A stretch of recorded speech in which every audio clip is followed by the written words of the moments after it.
안녕하세요. 경기 시민건축대학 이번 시간 강의를 맡은 김현지입니다. 만나 뵙게 되어서 반갑습니다. 저는 현재 독립 큐레이터이면서 미술관에서 문화예술 교육 프로그램도 기획하고 있는 예술교육기획자로 활동하고 있습니다. 평소 미술관에서 전시 보는 걸 좋아하는데요. 그래서 건축과 미술의 만남이라는 주제에 대해 연구하고 또 강의도 진행하고 있습니다. 올해 코로나 상황이 길어지면서 사회적 거리두기뿐만 아니라 여행도 자제해야 하는 상황이 이어지고 있습니다. 그래서 오늘은 집에서 많이 지쳐있는 여러분들께 간접적으로나마 미술 작품과 미술관 건축 공간을 만날 수 있는 시간을 준비해 봤습니다. 오늘 강의를 통해서 작품을 직접 몸으로 느끼고 체험할 수는 없지만 여러분들의 문화생활에 대한 갈증이 조금은 충족되기를 바라봅니다. 이번 시간은 경험하는 미술과 건축 공간이라는 주제로 현재 활발하게 작업하고 있는 동시대의 작가 4명을 소개하려고 합니다. 바로 아니시 카푸어와 서도호, 그리고 제임스 터렐과 올라퍼 엘리아슨입니다. 이 작가들은 각각의 언어로 작업을 하고 있지만 그 작품을 살펴보면 하나의 공통점을 가지고 있는데요. 바로 관람자들이 공간을 직접 경험하게 하는 설치 작업을 한다는 겁니다. 따라서 이 경우에 건축 공간은 작품과 아주 밀접한 관계를 가질 수밖에 없는데요. 그럼 작가들의 작품들을 살펴보면서 미술 작품이 공간과 어떤 관계에 있는지도 알아보기로 하겠습니다. 강의를 시작하면서 먼저 몇 가지 질문을 드릴게요. 여러분들은 미술을 뭐라고 생각하시나요? 보통 미술하면 도화지나 캔버스에 그려진 그림, 또 혹은 입체로 만든 조각 등이 떠오르실 거예요. 자, 그러면 우리는 미술관에 무엇을 하러 갈까요? 우리는 보통 미술관에 갈 때 미술 작품을 보러 간다 라고 표현하는데요. 그렇다면 미술은 보는 걸까요? 자, 그럼 건축은 또 무엇일까요? 건축하면 기본적으로 사람이 거주할 수 있는 기능을 가진 집이나 건물을 짓는 것이라고 생각하실 거예요. 이 3가지 질문은 사실 제가 제주도에 갔을 때 건축가 이타미준의 바람미술관에서 스스로에게 던졌던 질문입니다. 이곳에 가보신 분들도 계실 텐데요. 바람미술관은 제1교포 건축가 이타미준이 설계한 물, 바람, 돌 미술관 연작 중의 하나입니다. 이 미술관들은 제주도 남서부 중산간 지역에 있는 핑크스 비오토피아 내에 자리하고 있는데요. 미술품을 전시하는 건물이라기보다는 그 건물 자체로 제주도의 요소인 물, 바람, 돌을 표현하면서 그 건물 자체가 바로 작품이 되는 그런 공간입니다. 그 중에서도 바람미술관은 제가 개인적으로 굉장히 강렬한 기억을 남겼던 곳입니다. 몇 해 전에 날씨가 아주 좋았던 가을날 제가 이곳에 방문했는데요. 바람미술관은 연한 갈색빛 갈대밭 사이에 덩그러니 놓여 있어서 어떻게 보면 허름한 창고 같은 건물이었습니다. 가까이 다가가면 벽면에 세로로 긴 나무판이 틈을 두고 세워져 있어서 완전한 건물 같지가 않았습니다. 건물 내부도 외부만큼 굉장히 단순한데요. 입구 좌우측으로 각각의 방이 있습니다. 좌측에 있는 방에 들어서면 벽면에 세워진 나무판 사이로 햇살이 들어오고요. 그리고 바닥에 그림자를 만들고 있었습니다. 그리고 그 틈 사이로 바람이 들이치고 있었어요. 시간이 지나면 소리가 점점 더 선명해지는 것을 느끼면서 이곳이 왜 바람미술관인지 알 수 있게 됩니다. 눈을 감으면 청각에 더 집중할 수 있었는데요. 자, 그럼 그 바람 소리를 여러분들도 같이 잠시 들어보겠습니다.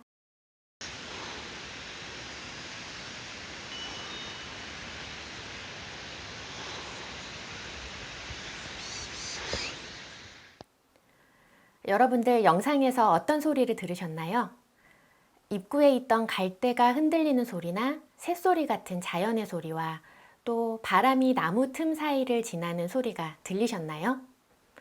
이전에는 의식하지 않았던 제주도의 바람이 굉장히 시원하고 청량하게 들려왔을 겁니다.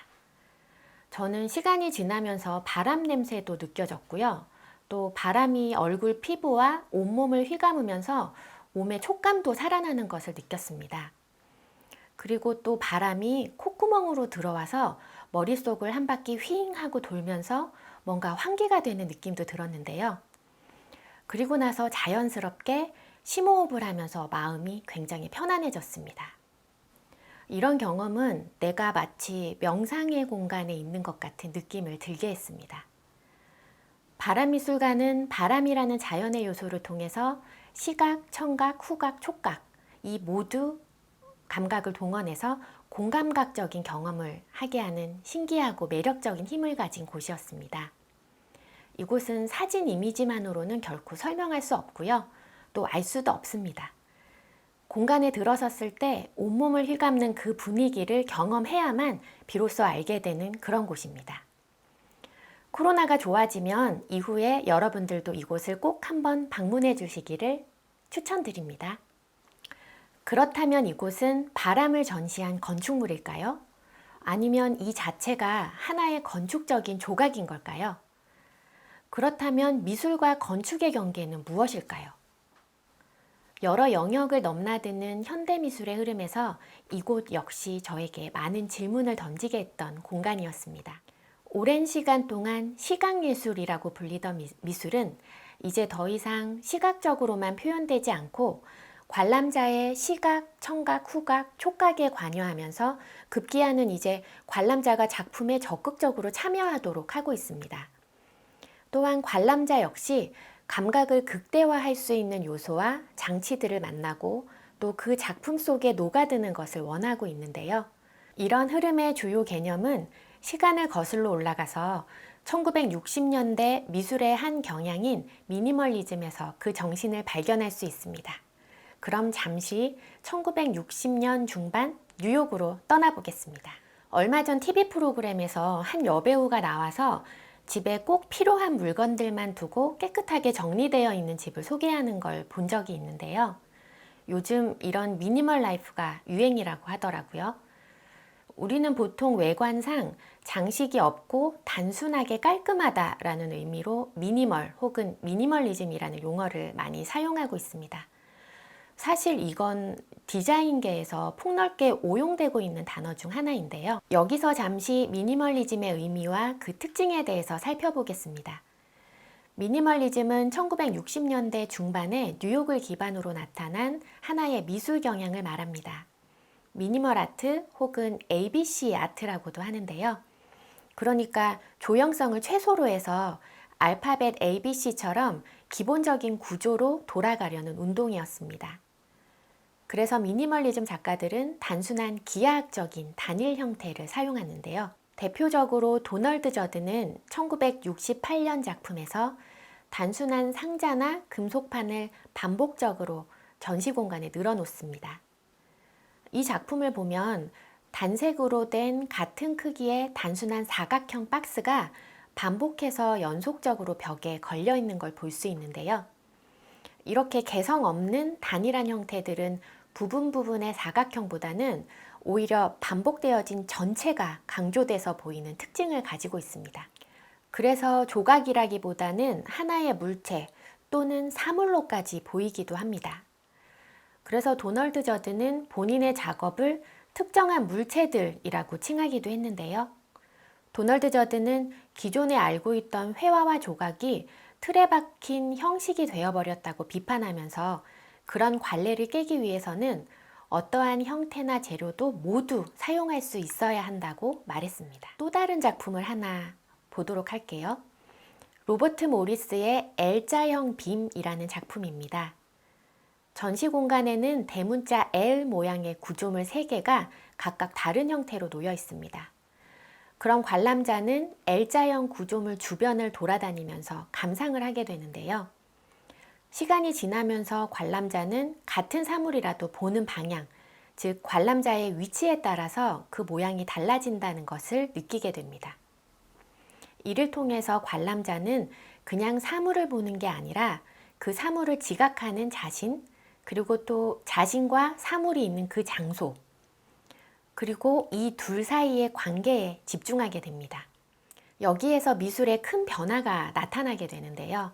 바로 관람자가 강조된다는 겁니다. 미니멀 아트에서 작품은 작품 그 자체만으로 존재하는 것이 아니고 작품이 놓여있는 지금, 여기의 전시 공간과 그리고 동시에 관람자를 포함하는 것입니다. 그리고 이 관람자들에게 작품 사이사이를 걸어다니는 행동을 유발시켜서 작품과 관객 사이에 어떤 관계를 만드는데요. 이것을 통해서 관객이 참여하는 것, 경험하는 것의 의미가 중요해지게 됩니다. 관람객이 이렇게 전시장을 오가면서 작품을 경험하다 보면 시간이 걸리게 됩니다. 여기서 시간의 개념 역시 중요해집니다. 당시 비평가 마이클 프리드는 미니멀 아트의 이러한 특징을 연극에 비유하면서 연극성이라고 표현하기도 했습니다. 따라서 미니멀리즘 작품을 통해서 미술의 영역에서는 공간과 체험이라는 중요한 의미가 나타난 겁니다. 특히 미니멀리즘 작품들이 점차 크기가 거대해지면서 작품은 건축적인 특성을 지니게 되었고 특정 작품에 맞는 공간을 필요로 하게 되었습니다. 더 나아가서 작품들은 도시 공간으로까지 확장하기도 했고요. 공간을 염두에 두고 있는 설치 미술 작품이 나타나기도 했습니다. 이제 현대미술은 공간과 작품을 따로 생각할 수 없게 되었고 공간은 곧 작품의 연장이 되었습니다. 건축과 미술의 만남 첫 번째 파트에서는요.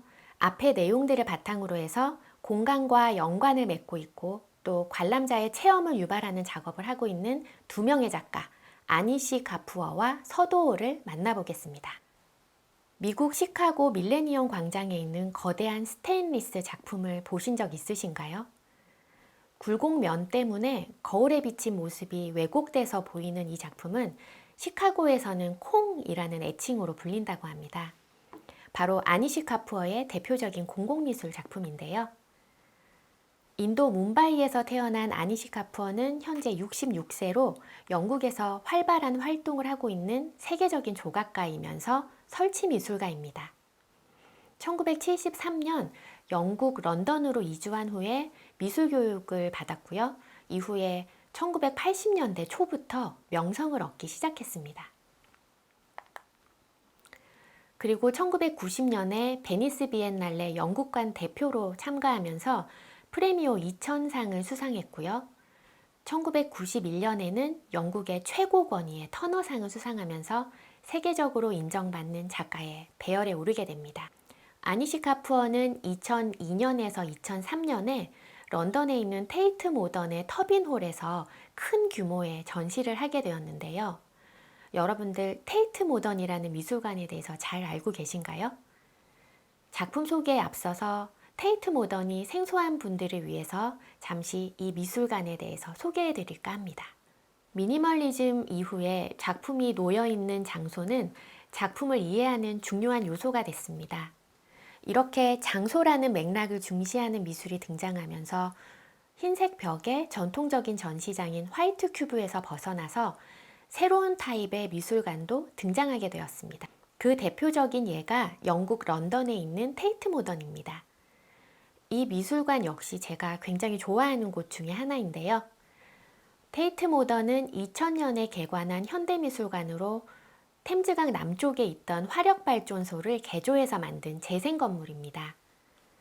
런던은 템즈강 남쪽과 북쪽의 불균형 해소를 위해서 밀레니엄 프로젝트를 진행하게 됐는데요. 그 중에 하나가 밀레니엄 브릿지와 연결되는 이 테이트 모던입니다.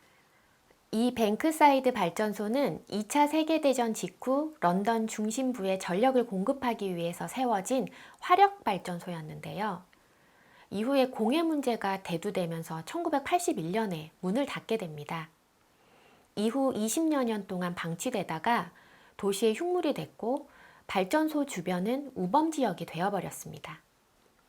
1992년에 영국의 대표적인 예술재단인 테이트에서 현대미술 작품을 전시할 새로운 미술관 건립 계획을 세우게 되는데요.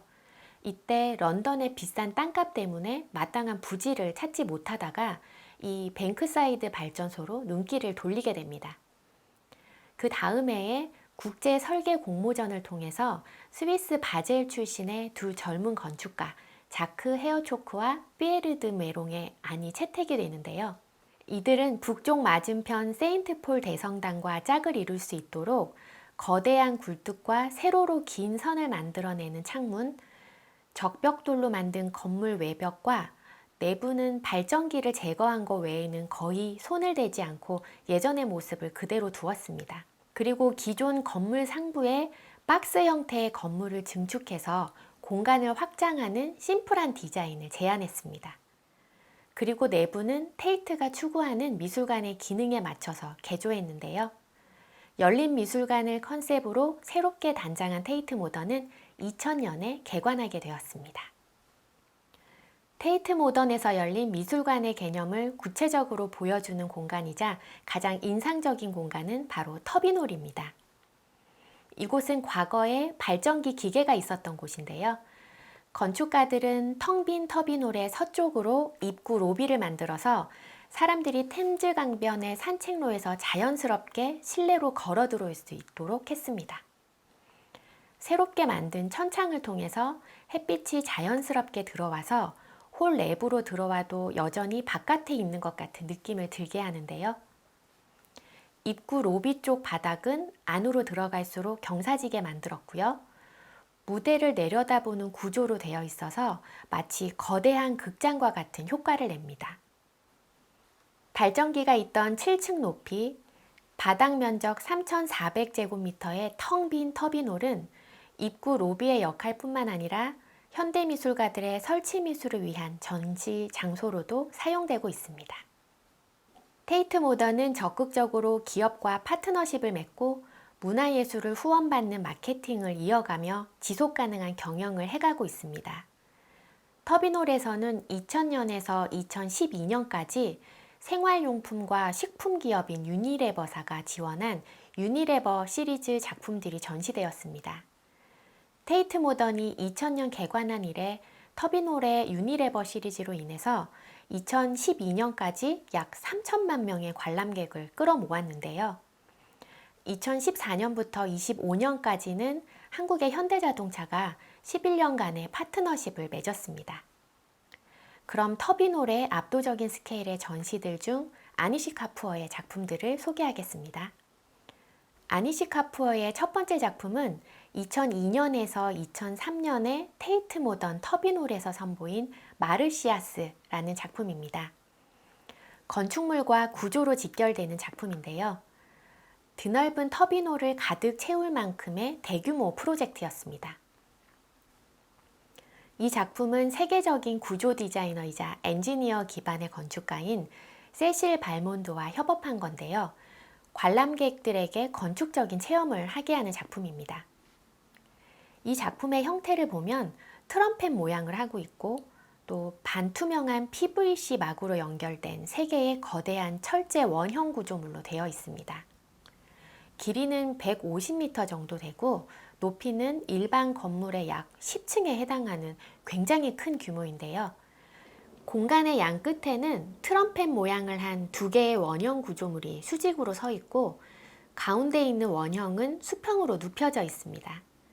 이 형상은 마치 신체에서 피부를 벗겨내서 펼쳐놓은 것 같은데요.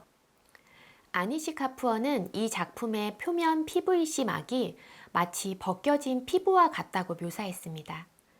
제목인 마르시아스가 그리스 신화에서 아폴론에 의해서 산채로 껍질이 벗겨진 사티로스를 지칭하는 건데요. 이걸 생각하면 작품을 둘러싼 강렬한 붉은색은 신체적인 것을 암시한다고 볼 수 있습니다. 이 작품은 너무 거대해서 어떤 위치에서도 이 조각의 전체 모습을 볼 수가 없습니다. 관람자는 부분적인 지각을 통해서 전체 구조를 생각하고 구성해야 합니다. 그래서 이 구조는 관람자의 공간 지각을 굉장히 혼돈스럽게 합니다. 2011년도에도 카푸어는 프랑스 파리 그랑팔레 공간에서 강렬한 붉은색의 PVC로 리바이어던이라는 작업을 했습니다. 높이 35m, 바닥 면적 13,500제곱미터에 달하는 탁 트인 실내 공간을 가득 뒤덮은 대규모 프로젝트였습니다. 이 어마어마한 크기는 관객을 압도하며 큰 충격을 주었는데요. 세 부분으로 이루어진 둥근 구조물은 서로 연결되어 있어서 테이트 모던에서처럼 관람자는 전체 구조를 파악하기 힘든 상태에서 내부를 탐색하게 됩니다. 관람자는 작품 내부로 들어서는 순간 커다란 자궁 안으로 향하는 듯한 인상을 받게 되는데요. 카푸어는 그랑 빨레의 구조를 통해 조각, 인간, 그리고 그의 설치 작업을 이루는 환경 사이의 관계를 보여주고 있습니다. 한국에서는 2012년에서 13년도 삼성미술관 리움에서 카푸어의 개인전이 열렸습니다. 이때 전시된 작품 중 땅은 조각의 내부 공간에 주목한 작품인데요. 실제로 건물의 바닥을 뚫은 작품입니다. 회화, 조각, 건축을 넘나드는 카푸어의 다양한 작업 중에서 건축적 조각으로 가장 극단적인 경우라고 볼 수 있는데요. 처음 이 구멍을 본 관람자들은 단순한 평면에 검은색 동그라미로 인지를 했다가 실제로 건물 바닥에 2m 정도의 깊은 구멍이 뚫려 있다는 걸 알고 충격을 받게 됩니다. 게다가 카푸어는 구멍 내부에 검은색을 칠해서 바닥을 알 수 없도록 무한한 깊이감을 느끼게 만들었는데요. 따라서 관람자들은 깊은 구멍을 보면서 신체적인 위험과 또 공포까지 느끼게 됩니다. 작가가 바닥에 구멍을 뚫은 것과는 반대로 벽을 볼록하게 튀어나오게 혹은 오목하게 들어가게 변형시킨 작품도 있는데요. 내가 임신했을 때라는 작품은 벽의 표면을 임신부의 배처럼 볼록하게 표현한 작품입니다. 흰 벽에 표면도 매우 매끄럽게 처리되어 있어서 작품이 그냥 흰 벽으로 인식되어서 잘못하면 이 작품을 지나칠 수도 있는데요. 또 노랑이나 나의 몸, 너의 몸처럼 벽면이 오목하게 들어가도록 처리되어 있는 작품도 있습니다. 이 작품들은 채도가 높은 모노톤으로 면이 칠해져 있어서 오목 들어간 것을 측면에서 봐야만 인지할 수 있는데요. 작가는 이를 통해서 정신성을 표현하는 철학적 개념과 고도의 공학적 기술이 만나서 아름다움의 극치를 표현하고 있습니다. 이런 카푸어의 건축적 조각들은 건축을 사람의 몸과 동일시하고 있는 것을 알 수 있는데요. 성 도마의 치유를 보면 흰 벽 위에 상처처럼 난 붉은 틈새가 보입니다.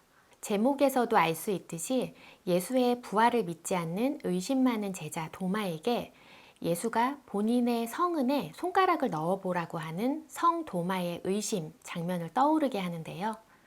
이 벽은 상처 입은 몸이자 또 상처 입은 건축물을 표현한 것으로 카푸어가 몸은 건축이라고 했던 사고가 얼마나 직접적이고 대담하게 표현되었는지 알 수 있습니다. 이 작품은 루치오 폰타나의 찢어진 캔버스를 건축적인 조각으로 구현한 작품이기도 합니다. 이 같은 카푸어의 건축적인 조각은 구조, 공간, 그리고 색채가 이것을 관람하는 사람의 지각에 끼치는 영향을 고려해서 제작되는데요. 카푸어의 거대한 작업 규모와 지각에 끊임없이 도전하는 색채와 매체는 관람자들에게 지금까지 경험해보지 못했던 강렬한 인상과 또 지각의 혼란을 선사하고 있습니다. 이것은 관람자의 몸과 이를 압도하는 공간 사이의 관계를 만들어내면서 관람자는 온몸으로 작품과 교감하게 되는 것입니다. 두 번째 작가는 서도호 작가인데요. 우리에게 가장 친숙한 공간은 어디일까요? 바로 집이겠죠. 왜냐하면 집은 나와 가장 밀접한 관계를 맺고 있는 곳이기 때문입니다. 집은 나와 얽힌 많은 기억을 가지고 있고 또 집 속 공간은 내 몸의 기억과 직결되기 때문일 건데요. 최근에는 코로나로 집에서 보내는 시간이 많아지면서 집의 의미는 우리에게 더 크게 다가오는지도 모릅니다. 두 번째 소개하는 작가인 서도호는 이러한 집이라는 소재를 통해서 공간의 체험을 건축적 작업으로 보여주는 작가입니다. 집을 통해 그 스스로가 겪었던 문화 이동의 체험을 다루면서 세계적으로 주목을 받았는데요. 서도호는 현재 한국 나이로 58세인데요. 서울에서 태어나서 동양화를 전공하고 이후에 조소로 확장해서 건축 설치에 이르는 작업을 하고 있는 작가입니다. 현재 뉴욕과 런던에서 거주하면서 작품 활동을 하고 있습니다. 2013년도 11월에 국립현대미술관 서울관이 개관을 알리는 첫 프로젝트의 작가로 서도호의 집 속의 집 속의 집 속의 집 속의 집이라는 작품을 서울박스에서 전시했습니다. 당시 전시장을 꽉 채운 꽤 큰 크기의 이 작품은 반투명한 파란색 천으로 제작이 되었는데요. 이 작품은 작가가 거주했던 로드아일랜드의 3층 주택을 실제 크기로 재현한 것입니다. 그 내부에는 작가의 서울 집인 한옥이 매달려 있는 형태를 띠고 있는데요. 마치 천으로 옷을 짓듯 집을 짓는 작가의 섬세한 손길이 느껴지는 작품입니다. 현관을 통해서 집의 내부로 들어서면 관람자들은 집 곳곳을 구경할 수 있습니다. 반투명한 천으로 만들어진 집이어서 이쪽 공간과 저쪽 공간의 풍경이 몇 겹의 레이어로 겹쳐지면서 다층적인 장면이 만들어지는데요. 집 내부를 둘러보면 문손잡이, 창문거리, 또 현관 전등처럼 정교하고 아주 섬세하게 바느질이 되어 있는 세부 표현에 사람들은 깜짝 놀라게 됩니다. 국립현대미술관 전시 전해에 2012년도에는 삼성미술관 리움에서 생존하는 한국 작가로는 최초로 서도호의 개인전 집 속의 집이라는 제목의 전시가 개최됐습니다. 잠시 리움이라는 미술관에 대해서 소개를 좀 드릴게요. 리움은 용산구 한남동에 위치한 사립미술관인데요. 2004년에 개관했습니다. 리움의 건축물은 고미술과 현대미술 상설 전시를 위한 공간이 있고요. 또 기획 전시와 교육을 위한 공간으로 나누어집니다. 그 설계는 세계적인 건축가 마리오 보타와 장 누벨 그리고 렘 쿠라스의 세 사람이 각각 맡아서 진행을 했는데요. 특히 렘 쿠라스가 디자인한 공간에는 블랙박스라고 불리는 검정색의 공간이 있습니다. 이 공간 안에 검정색 박스가 들어가 있는 구조를 하고 있는 건데요. 그래서 렘 쿠라스는 이곳을 조각적 공간 또는 건축적 조각이라고 표현하기도 했습니다. 서도호의 전시는 렘 쿠라스가 디자인한 공간에서 진행되었는데요. 당시 관람객이 엄청 많아서 긴 대기를 해야만 입장할 수 있었습니다. 서도호는 기획전시실로 향하는 입구 경사로에 투영이라는 작품을 설치해서 전시 도입부로서 역할을 하게 했는데요. 서도호는 리움 전시에서 작가가 직접 살았던 한국 전통가옥의 구조를 반투명한 천으로 재현한 작품을 선보였습니다. 서도호는 자신의 서울 성북동 한옥을 옥색 천으로 지은 작품으로 세계 미술계에 관심을 받게 되었는데요. 이 전시에서는 한옥 본체인 서울집을 비롯해서 작가가 살았던 뉴욕과 베를린의 집들이 천으로 지어집니다. 개인의 공간 중에서 제일 작은 공간, 옷으로부터 작품이 시작이 됐었어요. 그래서 옷이라는 게 한 개인의 가장 인티밋한 그런 그 작은 공간이라고 생각을 했어요. 그래서 옷의 개념을 확대를 하면 그게 이제 건축이 되는 거고 집이 되는 거고 한 개인의 그 아이덴티티를 형성하는 어떤 그 디바이스로서 옷이라든지 건축이라든지를 작품에 쓰게 된 거죠. 지난해 봄 리움 미술관에서의 서도호 개인전은 리움 개관 이후 최다 관람객 방문으로 대박을 쳤다. 아름답고 이동 가능한 집들이 현대미술은 어렵다라는 고정관념을 단번에 깼다.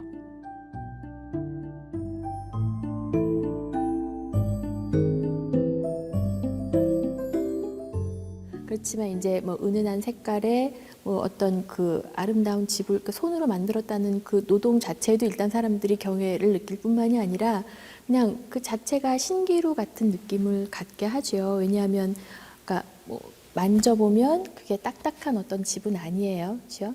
그러나 그냥 하늘하늘한 어떤 집의 그림자 내지는 집의 뭐 옷이라고 표현할 수도 있을 것 같아요. 저 집의 실체는 아니지만 집의 모든 흔적들과 뭐 세부들을 다 그대로 가지고 있는 어떤 아주 은은한 색깔의 그림자가 하늘에 걸려 있으니까 그냥 보기 참 아름다운데요. 서도우는 서울 성북동 한옥에서 어린 시절을 보냈습니다.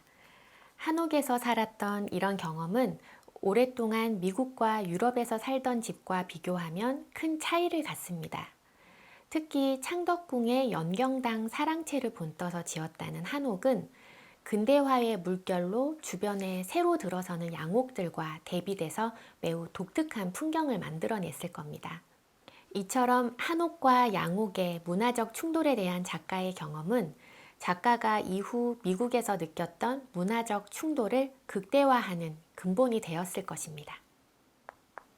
서도우는 가장 개인적인 공간인 집이 미술관이라는 공공공간에 위치하면서 굉장히 흥미로운 상황을 연출했습니다. 관람자는 이 집을 보면서 자신의 경험에 비추어서 해석하게 되는데요. 이로 인해서 서도우의 개인적인 공간은 타인의 공간으로 변모하게 됩니다. 서도우는 특히 렘쿠라스의 블랙박스 공간과 자신의 작품 사이의 관계에 집중하는데요. 공간 안에 있는 또 하나의 공간인 블랙박스의 구조와 자신의 집 공간 작업의 관계를 보면 렘쿠라스가 지은 집 안에 서도우의 집이 들어가는 셈이 되기 때문입니다. 그래서 전시명이 집 속의 집으로 표현되었는지도 모릅니다. 서도우는 이러한 독특한 공간 안에 별똥별과 집 속의 집을 배치해서 새로운 대화를 이끌어내는데요. 별똥별에서는 미국 유학 시절 느꼈던 이방인으로서의 감정을 한옥이 미국 집에 떨어져서 부딪힌 형태로 표현하였고, 집 속의 집에서는 미국 집안에 자리 잡은 한옥을 통해서 점차 새로운 문화에 익숙해지는 상황을 묘사했습니다.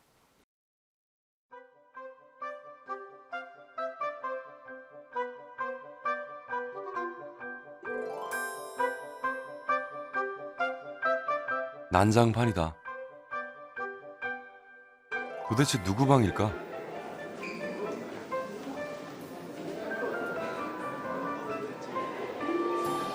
실제 방이 아니다. 옷감 작품인 뉴욕 아파트를 5분의 1 크기로 축소한 작품, 별똥별이다.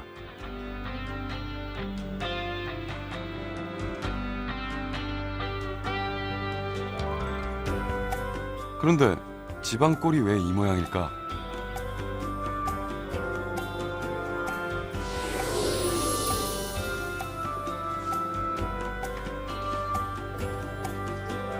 한옥이 날아와 아파트 옆구리를 박았다. 놀라 자빠진 살림살이가 관람객 발목을 잡는다.